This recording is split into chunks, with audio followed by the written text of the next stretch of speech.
Hey, all, Scott here, hawking stickers for the back of your truck. They've got some great ones at LibertyStickers.com. Get your son killed, Jeb Bush 2016. FDR, no longer the worst president in American history. The National Security Agency, blackmailing your congressman since 1952. And USA, sometimes we back Al-Qaeda, sometimes we don't. And there's over 1,000 other great ones on the wars, police, state, elections, the Federal Reserve, and more at LibertyStickers.com. They'll take care of all your custom printing for your band or your business at thebumpersticker.com. LibertyStickers.com. Everyone else's stickers suck. Next up is our friend Adam Morrow from Interpress Service. That's ipsnews.net. And if I'm right, which I might be, his latest is Noose Titans Around Freedom in Egypt. Welcome back to the show, Adam. How are you? Good, Scott. Thanks. I'm sitting in the middle of Cairo traffic right now, so you might get a little bit of honking and stuff just for the next couple of minutes. I was going to say, it sounds like you just got hit by a car. You all right? No, I'm okay. Okay, good deal. Well, thank you for joining us. We've changed the schedule of the show, so I know I've got you at an earlier time than you're used to, and I appreciate you making time for us today. So the big question, obviously, is how goes the counter-revolution there in Egypt? Oh, it's going very well, actually. Never been better. I don't know if you're following events, but what we're seeing in the Sinai Peninsula and in certain areas of Upper Egypt now, we've sort of moved on to a whole new level here. Massive military operations going on in the Sinai Peninsula, with the government promising to basically wipe out all militant activity in the area. And we've just had there's just been an eruption of military activity in the city of Minya, in the Upper Egyptian province of Minya as well, which just began a couple of days ago. So things are still very hot. Not a lot of things going on in Cairo right now. A lot of the protests and stuff are no longer going on in the middle of Cairo. You're still getting a lot of isolated stuff outside of the capital on a daily basis, and that involves regular clashes, sporadic clashes, as well as ongoing arrests of Islamist figures, specifically Muslim Brotherhood. They're just being rounded up, the leaders of the old Muslim Brotherhood party?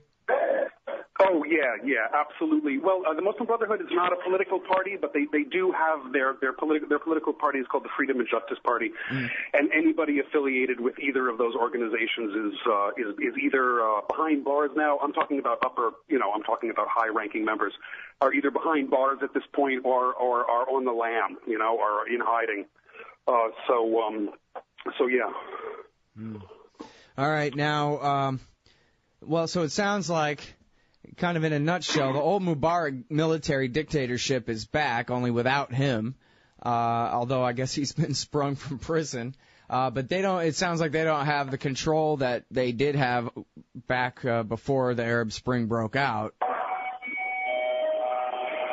Well, it's good. It's good that you referred to this as a counter-revolution, because that's exactly what it is. I mean, a lot of people are still in denial. A lot of people are still thinking that what happened on June 30th and the subsequent ouster of Mohamed Morsi as president was some kind of popular uprising. It's still very much couched. If you listen to the pro-army media and the pro-army, even the pro-army private media, is all trumpeting what happened as very much as a popular uprising.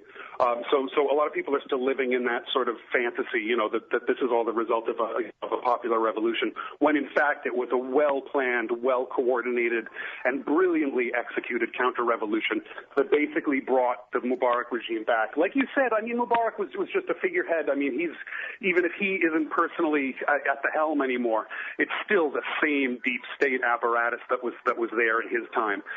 And even I can't remember if we had spoken before this, but he was actually released from prison. I mean, he was sort of he wasn't released. He still faces several charges, but he was let out of jail. I think he's in a military hospital now, on the same day that a lot of these big Brotherhood guys were going into prison. So this was that was about two or 3 weeks ago. So that was very, very symbolic, where you actually had Hosni Mubarak being helicoptered out of Torah prison in Cairo, just as Mohamed Morsi and a bunch of other guys were having their detentions renewed for another 15 days. So it's extremely obvious what's going on. It's almost to the point where it's like they want people to know what's happened. They want to know that they want people to know that the old order is back, reinstated, and not just reinstated like before, but now reinstated with a popular mandate. Because if you remember, I mentioned this last time, you had this thing on 26th of July. It was a second demonstration where Abdel Fattah al-Sisi, who's the defense minister, basically asked the public to hit the streets to give him a popular mandate to destroy the Brotherhood. And people came out in the millions on that day. So now you have this, you have basically Mubarak 2.0, as I like to call it, where you've got the Mubarak regime, but now it feels massively, massively empowered because it feels like it has this popular mandate from the people. So it's almost as if you have the Mubarak regime having won fair elections, and everything that entails. So basically you're seeing the Mubarak regime is back, and it's just no holds barred, doing everything it ever wanted. Blanket arrests on all of its opponents. And the arrest campaign, by the way, has spread to beyond just Islamist circles at this point. You're seeing liberal figures being arrested. You're seeing members of the April 6th movement being brought in for questioning and stuff like that. If you remember, the April 6th youth movement played a prominent role in the January 25th 2011 revolution. Mm-hmm. And you've even had some interesting cases with journalists with the pro-army media who just started asking too many questions, being arrested. There was one guy in particular who was arrested a week ago, and he was a journalist for a very well-known pro-army newspaper.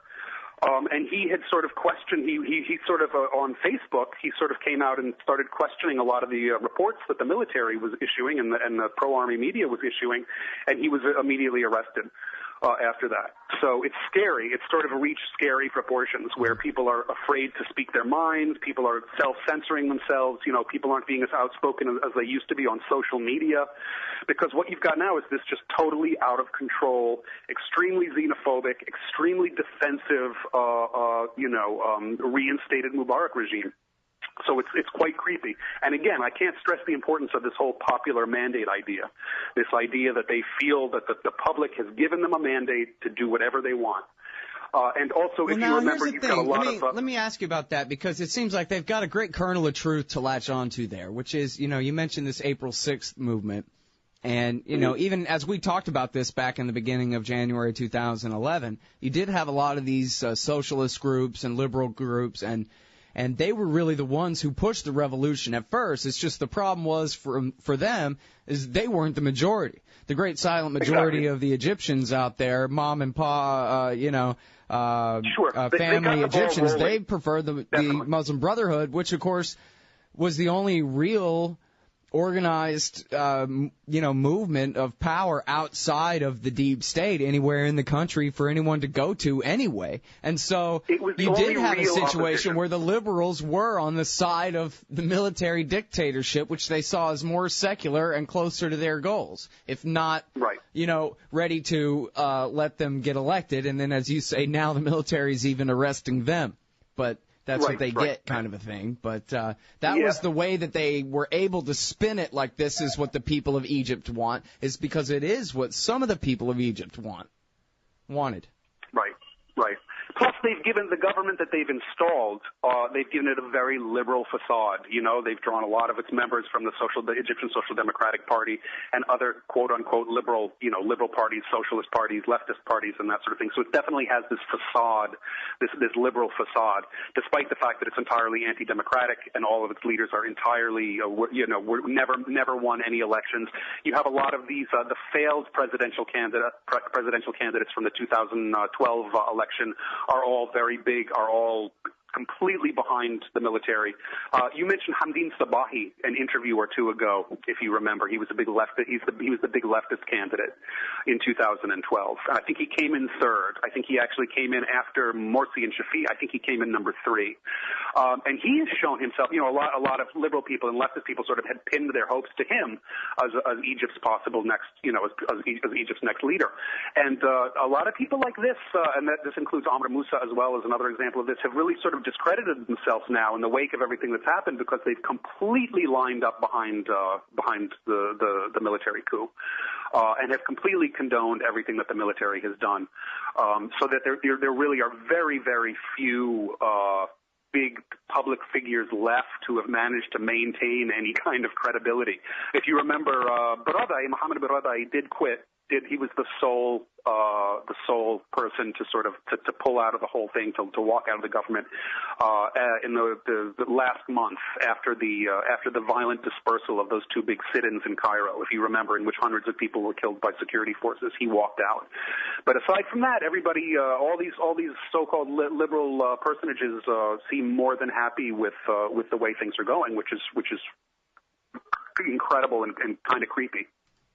Well, you saw the same kind of thing happen in Turkey to a degree, right, with the riots there, where the military are the old guards of the secular state, and if you let them have democracy, majority rules, then they elect the right-wingers, the conservatives, the religious, and so the people who have, more, I guess, modern or Western-ish values, they lose out in a democratic system. And so then all of a sudden democracy becomes not their highest goal anymore. Secularism or whatever other parts of their liberal agenda take precedence over majority getting what they want, which is not what they want, Right. Well, we've always sort of maintained in our conversations here, we've always sort of recognized the fact that at the end of the day, the battle in Egypt is going to come down between, the Mubarakist fascist, really, side and the Islamist side. I mean, that's a lot of people like to say, oh no, that's not true. That's an oversimplification. There is a third way. But I mean, everything we've seen for the past 2-3 years, I mean, no decent or respectable or credible personality has emerged to represent this so-called third way. Yeah. And the Brotherhood, Morsi and his people really blew it too, and maybe the military never really gave them the chance, but they pretty much moved to marginalize any supporters they could have gained on the left, rather than trying to forge as many alliances outside of the military as they possibly could, so they would have a mandate to limit the military's power going into the future. They just blew it, huh? That might be overstated. I think we're going to see now that people are sort of having a relook. Now that people are sort of reconsidering the Morsi's single year in power. I think people might come. I think that might be overstated. This idea that they marginalized, that they didn't want any, that they basically turned down all of these offers of, alliances and that sort of thing. I think that's a little bit overstated. And I think there was a concerted effort on a part of a lot of these liberal groups to shun him. Basically, I think he tried to make an effort to build a little bit of a consensus, but I think a lot of these groups had decided from day one, from the day he was elected, not to cooperate with him, or at least to pretend to try to cooperate with him, but then sort of at a critical juncture to then pull out of any kind of alliance with him. Yeah. At the same time, you said on the show too that they really, for example, they didn't really work to bring the liberals in as on the writing of the Constitution, and they really kind of picked that fight that ended with the liberals boycotting the whole thing, right? Or no? I thought the liberals were actually, in that case, and the liberals constituted about 25% of the assembly, roughly. And I don't think they went into that whole constitution drafting process in good faith. I think they could have done. I think they were very quick to walk out. I think you said that at the time too. Yeah. But you were critical of the Brotherhood at that point as well. I thought that they really could have played their hand a lot better when it came to forging those alliances outside of the military. Sure. Look, everybody's to blame. Everybody has made mistakes. I'm certainly not defending. I'm not trying to, I'm not trying to erase mistakes committed by the Brotherhood. But my point is, I think they're massively exaggerated. I do think they made mistakes. I think they got. First of all, I don't think they were at all ready for the task at hand, for the task of governing Egypt. I don't think they recognized the extent and how deeply entrenched this deep state thing was going to be. I think they were naive in thinking that all it would take might be a couple of elections, and then the state would obey their new elected leaders. I think that was very naive, and I just think they were totally unprepared for the difficulties that were associated with ruling a country as big as Egypt. So that was their first mistake. I think maybe they got complacent during my conclusion is that basically over the 30 years of Mubarak, they just became complacent, and sort of, just absolutely were not up to the task. When the opportunity finally presented itself after January 25th, they were just completely caught unaware and weren't ready for it. I mean, they tried to deal with it as best they could, but they just weren't ready. All right, now, what can you tell us about at least the word on the street or the common understanding about the, again, military dictatorship's relationship with the USA? Yeah. Okay. I personally, if you're talking about word on the street, if you talk to the average Egyptian who supports the coup, they're going to tell you, oh, we hate America. Why is Obama supporting the Brotherhood? Why, they'll talk about the American Zionist plots with the Brotherhood and with Qatar and with other countries to divide Egypt. This also, I think, is massively. This, I think, is actually, is propaganda. I think this is just anti-Brotherhood propaganda. There's also this idea of just because the States was willing to play ball with the Brotherhood as the new elected leaders, that doesn't imply, a secret deal, a secret arrangement, or so that the two sides are in bed with one another.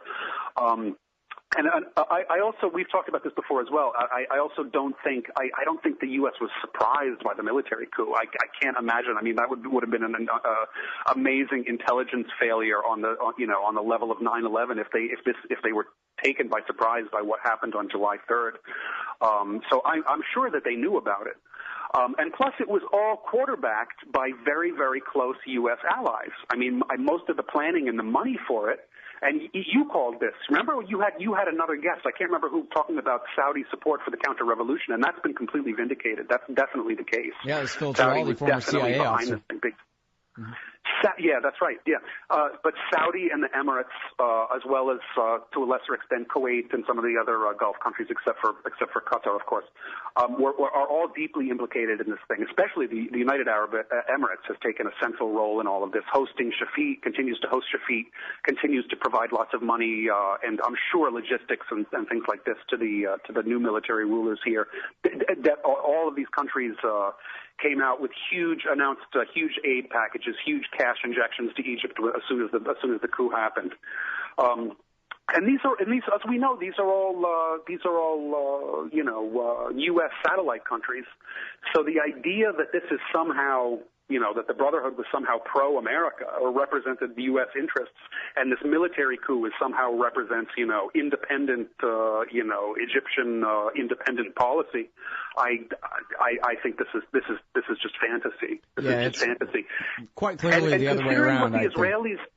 Considering the stuff that the Israelis are coming out now with in terms of pushing for support, going around and lobbying international capitals to support Egypt's new military rulers, strongly suggests that they're very, very happy about what happened, and probably did consider Muslim Brotherhood ruled Egypt certainly not a short term, but possibly a medium and long term threat to Israel. Yeah. Well, America supports the dictatorship in Egypt for the same reason we support the revolution in Syria, because that's what Israel wants.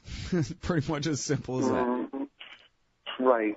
Extremely selective, yeah. And by the way, what's up at the Rafah border crossing these days? Well, Sinai in general has become a theater of war, practically. You're having daily attacks and big stuff, too. Just a couple of days ago, you had an attack on a military intelligence headquarters in Sinai, and now military intelligence is what the new defense minister, or is what the defense minister comes from. That's the apparatus that he hails from, and that was hit, and I think 11 guys were killed in that attack, which is quite remarkable. I mean, that they actually got a military intelligence headquarters. So I mean. Yes, but then at the same time, though, it's very difficult to tell It's very difficult to confirm what's going on the peninsula now as well, because the only coverage that's coming out of it, the only sort of news coverage, the only people that are allowed near it are firmly pro-army media organizations or outlets. So again, even that stuff is very difficult to determine exactly who's behind these attacks. That's a very, very good question. I've actually written stories recently about that haven't been published because they were sort of too sensitive, just because of the sensitivity of the issue. This whole Sinai file is of the utmost sensitivity, namely, I think, because it's basically because it sits on the border of Israel. But who exactly these attacks are being carried out by remains unknown. I mean, they're called militant groups, but even locals, even Sinai locals, even the tribes people in Sinai don't know who these groups are. If you talk to eyewitnesses and local people in Sinai, will say, we don't know who these guys are. These aren't just like local tribesmen who are rising up against the military. No, these are unidentified, heavily armed groups that seem to, that are obviously, heavily financed and supported by someone. Well, that's interesting. I mean, no reason for America or Israel to continue to destabilize Egypt at this point, right? Well, I'm wondering if a part of this might have to do with Israeli designs on Sinai. I mean, that's been a long-standing fear of, Egyptian fear ever since they got Sinai back, in the 1980s. Hey, listen, tell me this. It seems like, one of the major complaints about the Brotherhood era was, and even the New York Times kind of admitted that, wow, isn't that interesting, how there was no police presence anywhere. It was still illegal for you to make your own, I'm sure, but there was no police presence to keep people safe, to provide basic security in the streets of Cairo during Muslim Brotherhood rule. And then as soon as the coup happened, all of a sudden the police were back on the beat and the streets were safer and the rape count went down or whatever it is, right? Oh, yeah. Very so what I wonder, though, is the police state worse now or better? Because it seems like the flip side of that is the people were being spared the torture police state for a little while, and now it's back. So I just wonder, is it life for the average resident of Cairo, are they more or less likely to get a secret trial and maybe tortured to death now than before? Only if they dissent politically in any way. If they choose to express any sort of political dissent, they absolutely risk death and torture. And how does that compare to a year ago? If they're just a normal citizen or a shop owner, though, I mean, they can rest assured that the police are back on the streets and they'll be happy, and they've got their desired stability. Yeah. But now, what about a year ago? Was it you're just as likely to be tortured by the Muslim Brotherhood's police state? No. I mean, the thing is, what's so funny is that, I mean, in a word, the police simply refused to deploy when Morsi was sworn in. They just simply didn't go to work. They just said we're not going to listen to any orders and we're not going to deploy. And I know I've heard sources, Interior Ministry sources, basically saying after June 30th and then the July 3rd coup, basically saying, yeah, we're all excited. We're all getting ready to go back to work. We had a vacation for a couple of years, and now we're, for a year, and now everybody's getting back. Everybody's getting ready to return to their posts. Just business as usual, just like before the revolution. All the same guys, all the same people. Let's all go back to work. Just like clockwork. Well, I guess it's just my bent that I would prefer to have no police, right? Instead of that being a complaint that under the Brotherhood there were no police, I would think that would be the best thing about them, was they couldn't get the police to go to work. I've mentioned in past conversations that despite the fact that there was no police, even in a city of 20 million people like Cairo, there wasn't, the security situation never really got too bad, even despite the total absence of police. And that's because, that's because Egyptian culture and Arab culture is just different from what we've got in the West, where if you took police off the streets, I think within a couple of days, you'd have some very serious stuff on your hands. But whereas for a little while anyway. Yeah, but I mean, life just sort of went on, and you also have this tendency in Egypt because Egyptian society is still very community-based, or you still had this idea of sort of neighborhoods sort of watching out for each other, neighbors sort of looking out for each other. You had a lot of that sort of things going on, So there was a lot of exaggeration about when Morsi was around, because everything, all of these crises were constantly being exaggerated by everybody and being blamed on Morsi, and that was one of them, was the lack of security. But actually, at the end of the day, I think that the crime here, in the absence of the police, actually never reached crisis proportions. All right, now, very quickly here, Adam, we're almost out of time, but could you give us your best ballpark estimate of how many people were killed in the initial weeks of the counter-revolution there? It's extremely difficult to say. Now, this is one of the things I will fault the Brotherhood for. Is they tend to, both sides exaggerate. Yeah. The government plays down the numbers. The Brotherhood, I think, probably plays up the numbers. Again, it's impossible to tell, though, because, apparently there are still a lot of people that are missing. There are hundreds of people missing. I'm sorry, we're all out of time. We absolutely have to go. Adam Morrow, everybody, IPSnews.net. Thanks very much, Adam. See y'all tomorrow. Why does the U.S. support the tortured dictatorship in Egypt? Because that's what Israel wants. Why can't America make peace with Iran? Because that's not what Israel wants. And why do we veto every attempt to shut down illegal settlements on the West Bank? Because it's what Israel wants. Seeing a pattern here? Sick of it yet? It's time to put America first. Support the Council for the National Interest at councilforthenationalinterest.org and push back against the Israel lobby and their sock puppets in Washington, D.C. That's councilforthenationalinterest.org. Hey, Al Scott here, inviting you to check out Modern Times Magazine at moderntimesmagazine.com.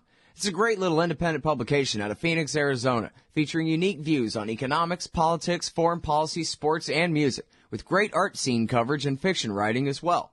That's Modern Times Magazine at moderntimesmagazine.com.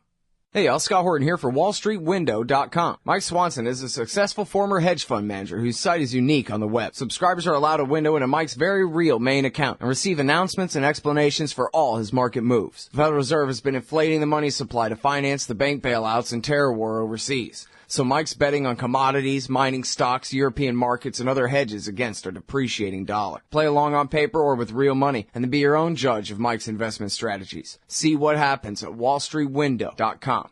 Hey, y'all, Scott here. Man, I had a chance to have an essay published in the book Why Peace, edited by Mark Gutman, but I didn't understand what an opportunity it was.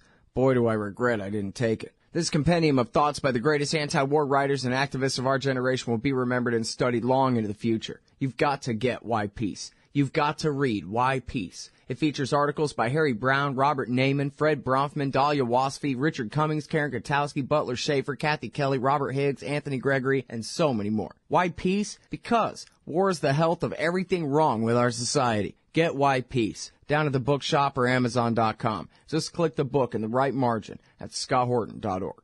Hey, y'all, Scott Horton here for Braswell Business Communication Services at FusePowder.com. Braswell Communications can provide a credentialed media presence for your company at industry conferences and trade shows, as well as support services and consultation for publishing, editorial and technical writing, business-to-business and marketing communications, research, and information campaigns.